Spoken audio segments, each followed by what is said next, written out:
Hello everybody. इस video में हम डिस्कस करने वाले हैं हीट इंजन, हीट पंप और रेफ्रिजरेटर को। मेरा नाम है अक्षय जैन। चलिए स्टार्ट करते हैं। जैसा आप डायग्राम में देख पा रहे हैं, हीट इंजन दो टेम्परेचर रेंजेस के बीच में वर्क करता है। एक हाई टेम्परेचर रेंज है जिसको हम सोर्स बोलते हैं, एक लो टेम्परेचर रेंज है जिसको हम सिंक बोलते हैं। हाई टेम्परेचर सोर्स T1 से Q1 amount of heat engine में जब सप्लाई की जाती है तो कुछ अमाउंट ऑफ हीट वर्क में कन्वर्ट हो जाती है, और जो हीट कन्वर्ट नहीं हो पाती है उसको हम सिंक में भेज देते हैं। आगे देखते हैं हीट पंप को। हीट पंप, जैसा कि नाम से हमें दिख रहा है, हीट को पंप करना है। मतलब एक कोई भी टेम्परेचर है जिसे हमें इन्वायरमेंट टेम्परेचर से ज़्यादा रखना है। जैसे विंटर सीज़न में हमें रूम को गर्म रखना है तो हमें हीट सप्लाई करनी है, तो हम सराउंडिंग से हीट लेते हैं। हीट पंप पे वर्क इनपुट देते हैं W इन, और हीट जो भी है Q1 equals to W plus Q2, ये सप्लाई हो जाता है हाई टेम्परेचर पर T1 greater than T atmosphere पर। अब बात करते हैं रेफ्रिजरेटर की। रेफ्रिजरेटर में हमारा डिज़ायर्ड इफेक्ट होता है कि हमें एनवायरनमेंट टेम्परेचर से कम टेम्परेचर मेंटेन करना है, T less than T atmosphere. मतलब यहाँ से हमें हीट रिमूव करनी है। Q2 अमाउंट ऑफ हीट हम इस सिस्टम से रिमूव कर रहे हैं। हमें कंप्रेसर में वर्क देना पड़ता है W इनपुट, और जो भी हम हीट रिलीज़ करते हैं वो होता है Q1 amount. Q1 equals to W input plus Q2, जो कि हम कंडेंसर में रिलीज़ कर देते हैं इन एटमॉस्फेयर टेम्परेचर। अब देखते हैं कि परफॉर्मेंस किसी भी चीज़ का कैसे कैलकुलेट करते हैं। Performance is the ratio of what we want divided by what we have to pay for. हम क्या चाहते हैं उसके लिए हमें क्या लगाना पड़ेगा। तो अगर हम बात करते हैं हीट इंजन की, तो इसमें हम परफॉर्मेंस मेज़र करते हैं इफ़िशियंसी के टर्म्स में।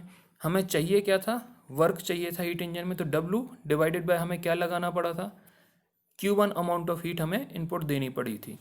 तो ये हो जाता है work divided by heat input.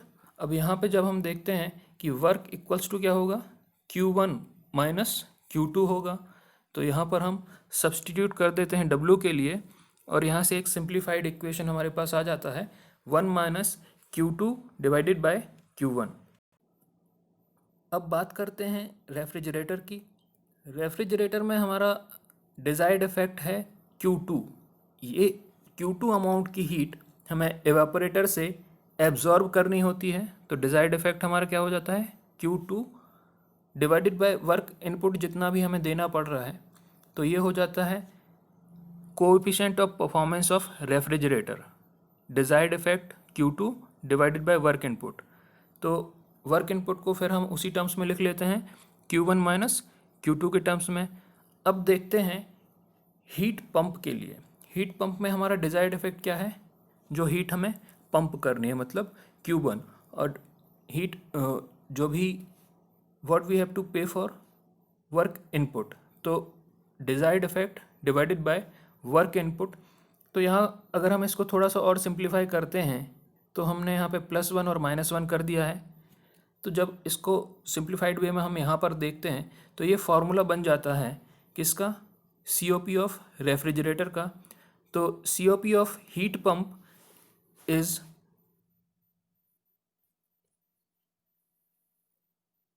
COP of refrigerator +1। तो ये जो इक्वेशन है ये एग्ज़ाम्स में पूछा जा चुका है। ऐसे क्वेश्चंस मतलब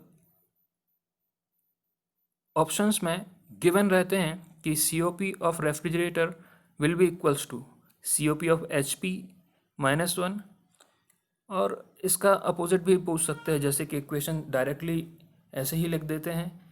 और ये तीनों चीज़ें एज कंपैरिजन भी आपको पूछी जाती हैं कि इनमें डिज़ायर्ड इफेक्ट कौन सा है। जैसे इसमें Q1 है, सॉरी इसमें Q2 है, इसमें Q1 है और इसका W आउटपुट है, मतलब यहाँ पे हमें वर्क मिल रहा है, बाकी दोनों में हमें वर्क करना पड़ रहा है। तो इसका जो भी परफॉर्मेंस कैरेक्टरिस्टिक है उसको हम एफिशिएंसी के टर्म में मेज़र करते हैं और इन दोनों के जो परफॉर्मेंस है उनको हम बोलते हैं कोएफिशिएंट ऑफ परफॉर्मेंस। तो इसको एक बार देख लेते हैं। Performance of a heat engine is represented by thermal efficiency which is the ratio of work input to heat input. But in case of heat pump and refrigerators, their performance represented by coefficient of performance, which is the ratio of desired effect to work input। आगे देखते हैं, जो भी refrigerator है उसका performance measure करने के लिए हम एक टर्म यूज़ करते हैं, उसको हम बोलते हैं टनेज या फिर रेटिंग ऑफ रेफ्रिजरेशन, या फिर उसी को हम बोल देते हैं कैपेसिटी ऑफ रेफ्रिजरेशन। तो 1 टन पानी को बर्फ़ में कन्वर्ट करने के लिए उसमें से जितनी हीट एब्जॉर्ब करनी पड़ेगी 24 घंटे में, उसको हम बोलते हैं 1 टन ऑफ रेफ्रिजरेशन। तो देखते हैं theoretically, 1 ton of refrigeration is defined as the amount of heat required to removed for converting 1 ton of water at 0 degree centigrade into ice at 0 degree centigrade in 24 hours. तो देखते हैं enthalpy of fusion of water at 0 degree Celsius और heat required to be removed और refrigeration effect needed, ये होता है 33.43 kilojoule पर KG. अब हमें क्या करना है, 1 टन के लिए निकालना है, तो इसमें हमें क्या करना पड़ेगा, 1000 केजी का मल्टीप्लिकेशन करना पड़ेगा और निकालना कितने में है, 24 घंटे में। तो उसको हमें अगर मिनट में कन्वर्ट करना है तो 24 इंटू 60 मिनट्स करना पड़ेगा, और अगर सेकंड्स में कन्वर्ट करना है तो फिर से इंटू 60 करना पड़ेगा। तो यहाँ पर अगर सिंप्लीफाइड वे में देखें तो ये 210 किलो जूल पर मिनट हो जाता है, और अगर इसको फिर से 60 से डिवाइड कर देंगे तो ये किलो जूल पर सेकंड में आ जाएगा। तो 3.5 किलो जूल पर सेकंड क्या होता है, 1 टन ऑफ रेफ्रिजरेशन। तो ये डायरेक्टली भी कई बार पूछा गया है कि 1 टन ऑफ रेफ्रिजरेशन की यूनिट कितनी होती है, वो होती है 3.5 किलो जूल पर सेकंड। तो न्यूमेरिकल सॉल्व करते टाइम आपको ये याद रखना है, क्योंकि दिया नहीं होता है सिर्फ 1 टन ऑफ रेफ्रिजरेशन या 1.5 टन, ऐसे करके वो कैपेसिटी दे देते हैं रेफ्रिजरेटर की। अब देखते हैं, amount of heat removed from a body at lower temperature is called refrigeration effect. आगे बढ़ते हैं। In case of refrigerator when COP is calculated on the basis of theoretical value, जब हम थ्योरेटिकल वैल्यूज़ के बेसिस पे COP calculate करते हैं तो उसको हम बोलते हैं थ्योरेटिकल COP।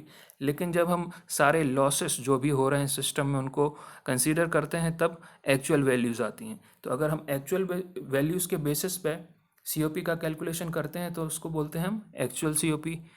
अब एक टर्म आता है रिलेटिव COP।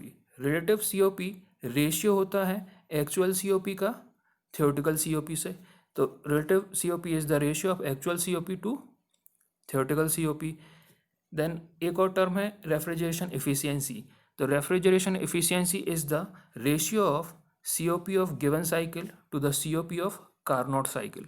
कार्नोट साइकिल का जो वीडियो है वो सबसे फर्स्ट में मिलेगा आपको, जो भी RAC का प्लेलिस्ट है उसमें सबसे ऊपर होगा COP ऑफ कार्नोट साइकिल, तो वो आपको देखना पड़ेगा। तो आइडियल साइकिल से हम कंपेयर करा देते हैं किसी भी साइकिल को, तो वो हो जाता है आपका रेफ्रिजरेशन एफिशिएंसी। आई थिंक आपको ये सारी बातें क्लियर होंगी। तो अगर ये वीडियोस आपको हेल्पफुल लगते हैं तो इनको लाइक करिए, दोस्तों से शेयर करिए और चैनल को सब्सक्राइब करिए। Thank you guys.